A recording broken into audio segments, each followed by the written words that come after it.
এই টেবিল থেকে ওই টেবিলে ইউএসসিএস থেকে ন্যাশনাল ভিসা সেন্টার একটা চিঠি দিলে এটা যাওয়া উচিত না, অ্যাপ্লিকেশন করো। তারপরে শুরু হবে, আপনি বিভিন্ন ডকুমেন্টস দিবেন, ট্যাক্স রিটার্ন দিবেন, এফিডেভিট সাপোর্ট ইত্যাদি দিবেন। দিয়ে যদি ওরা স্যাটিসফাইড হয়, নাহলে এর মধ্যে অনেক ব্যাক অ্যান্ড ফোর্থ হয়, কেস অনেক দিন ধরে পেন্ডিং। হ্যাঁ, 16 সালে আসছে, এখনো পর্যন্ত ইন্টারভিউ হয় নাই। আপনি হজে যাবেন, আপনি তাড়াতাড়ি শেষ করতে চাচ্ছেন, আপনার অ্যাসাইলাম অ্যাপ্লিকেশন করেছেন, কি অ্যাডজাস্টমেন্ট অফ স্ট্যাটাস করেছেন, 5 বছর হয়ে গেছে, এরকম হয়েছে, আপনি ওই ফেডারেল কোর্টে সু করতে পারেন। যারা তাদের ডকুমেন্টগুলো জমা দিচ্ছে, তারপরে ডকুমেন্ট জমা দেওয়ার পরে অ্যাপ্রুভের পরও কি অনেক সময় লাগছে নাকি? যারা বলছে ডকুমেন্ট জমা দেওয়ার আগে কি সাথে সাথে হতো, এখন কি মানে এমবিসিতে যখন তারা ফ্যামিলির জন্য টাকা এবং ডকুমেন্ট জমা দেওয়ার পরে কতদিন অপেক্ষা করতে হয়? আমি তাহলে বলি, মানে একটা মানে সাগা অফ এনিওয়ে, মানে দুঃখজনক কাহিনী আমাকে বলাচ্ছেন না কথা। আপনি ইমিগ্রেন্ট পিটিশনটা অ্যাপ্রুভ হলো, এইটা যদি বাইরে যেহেতু বেনিফিশিয়ারি আপনি ওইখানে ইমিগ্রেন্ট পিটিশনে বলেছেন, এইটা নর্মাল প্রসেসে উইদিন 1 মান্থ ন্যাশনাল ভিসা সেন্টারে যাওয়ার কথা, এমবেসিতে না। এখানেই একটা ইন্টারমিডিয়েট একটা জায়গা আছে, গেল এখানে প্রসেস করে তারপরে পাঠায়। ওইটা দেখা গেল অনেকেরই যায়, অনেকের যায় না। তখন বাংলাদেশে আর কি দেখছেন, ওইখানে তো পয়সা দিলেও হয়, এখানে পয়সা দিলেও হয় না, কিন্তু একটা রাষ্ট্রীয় ঘুষ আছে।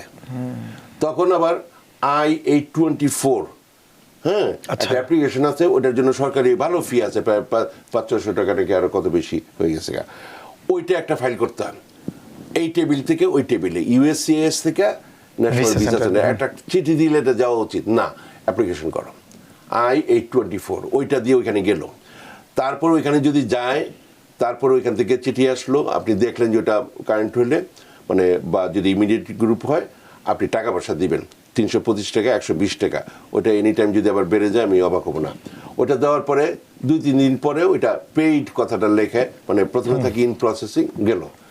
ওইটা হওয়ার পরে তারপরে শুরু হবে, আপনি বিভিন্ন ডকুমেন্টস দিবেন, ট্যাক্স রিটার্ন দিবেন, এফিডেভিট সাপোর্ট ইত্যাদি দিবেন। দিয়ে যদি ওরা স্যাটিসফাইড হয়, নাহলে এর মধ্যে অনেক ব্যাক অ্যান্ড ফোর্থ হয়। তারপরে একসময় DQ একটা শব্দ, মানে আমাদের পরিচিত শব্দ একটা, হ্যাঁ, ডকুমেন্টারিলি কোয়ালিফাইড। তারপরে ওরা ওইটা এমএসসিতে পাঠায়। তারপরে শুধু হয় লাভ লেটার লেখা, ইমেলের মাধ্যমে তারা লাভ লেটার লেখে। হ্যাঁ, তোমার কেস প্রসেসিং হচ্ছে, 2 মাস পর একটা আসে, হ্যাঁ, কোনো সময় আসা বন্ধ করে দেয়। তখন আমি আবার খুশি হই যদি কেউ বলে যে আমার বন্ধ হয়ে গেছে। অন্তত এই সমস্ত লাভ লেটার লেখা, মানে মানে বারবার বলতেছি শব্দটা হয়তো মানে ইনসাল্টিং হয়ে যাচ্ছে, হ্যাঁ, মানে এটা এর থেকে বেশি কোনো মূল্য আমার কাছে নাই। একটা গণহারে একটা চিঠি আসতে থাকে, মানে তারপরে যে কতদিন লাগবে কেউ জানে না। আবার এখন ওই যে বললেন যে পজ ইত্যাদি, তো এগুলো আছে।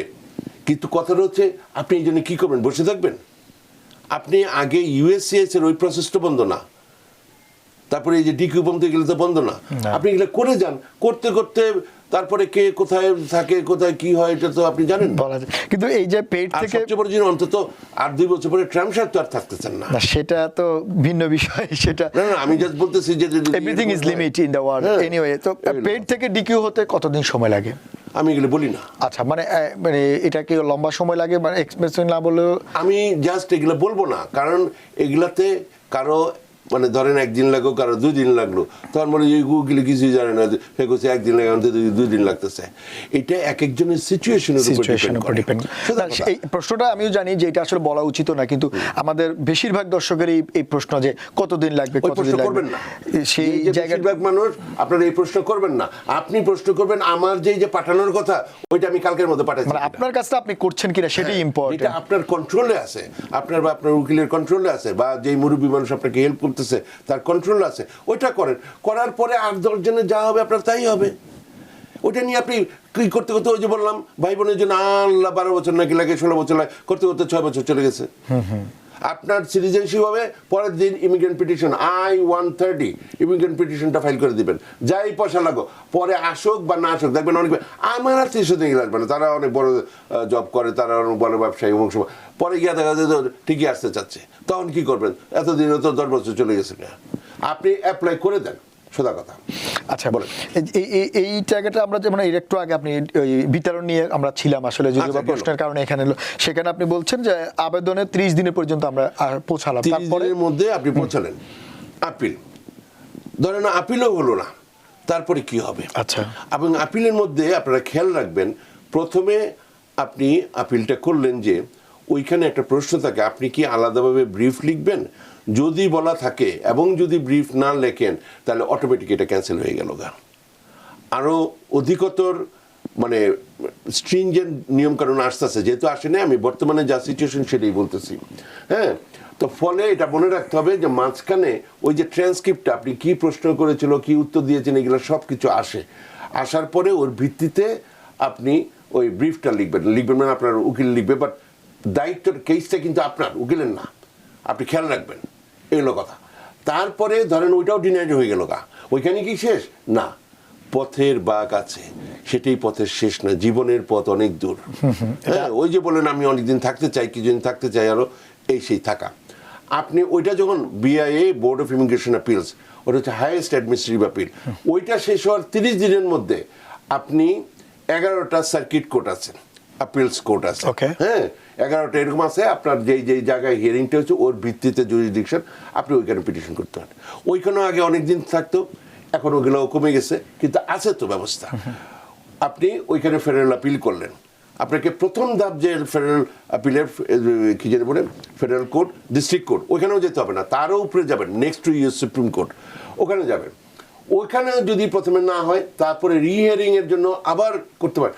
মোট কথা হলো আপনি বিভিন্নভাবে চেষ্টা করতে পারেন। আবার ধরেন আপনি গ্রিন কার্ডে অ্যাপ্লাই করেছেন, হ্যাঁ, অ্যাডজাস্টমেন্ট অফ স্ট্যাটাস অ্যাপ্লিকেশন, ওইটার ফর্মালি কোনো আপিল নেই, কিন্তু মোশন টু রিকনসিডারেশনের নামে ওই প্র্যাকটিক্যালি অ্যাপিল আছে। আপনি এটা করলেন, I-290B, ওইটা আপনি করলেন, ওইটা তো হইলেন না, ওইটাই কি শেষ? ন, আপনি ফেডারেল কোর্টে যেতে পারেন ওইটা রিভিউ করার জন্য। এইভাবেই করে বিভিন্ন ব্যাপার আছে। আপনি ডিপোর্টেশনের পথও, তাহলে হবে কি আপনি সাম কাইন্ড অফ একটা কাভারের মধ্যে থাকবেন। তারপরে হেভিয়াস কর্পাস আছে, তারপরে ধরেন আপনার কেস অনেক দিন ধরে পেন্ডিং, হ্যাঁ, 16 সালে আসছে, এখনো পর্যন্ত ইন্টারভিউ হয় নাই। আপনি হজে যাবেন, আপনি তাড়াতাড়ি শেষ করতে চাচ্ছেন, আপনার অ্যাসাইলাম অ্যাপ্লিকেশন করেছেন, কি অ্যাডজাস্টমেন্ট অফ স্ট্যাটাস করেছেন, 5 বছর হয়ে গেছে, এরকম হয়েছে, আপনি ওই ফেডারেল কোর্টে সু করতে পারেন, করে আপনি তাড়াতাড়ি ইন্টারভিউ ডেট আনাতে পারেন বা অ্যাডজুডিকেশনটা করাতেন। এই রকমের বিভিন্ন কিছু আছে। হ্যাঁ, তো ফলে আপনি একটা জায়গায় বসে থাকবেন না, এরপরে আপনার কি রিকোর্স আছে, আপনি you should talk to somebody.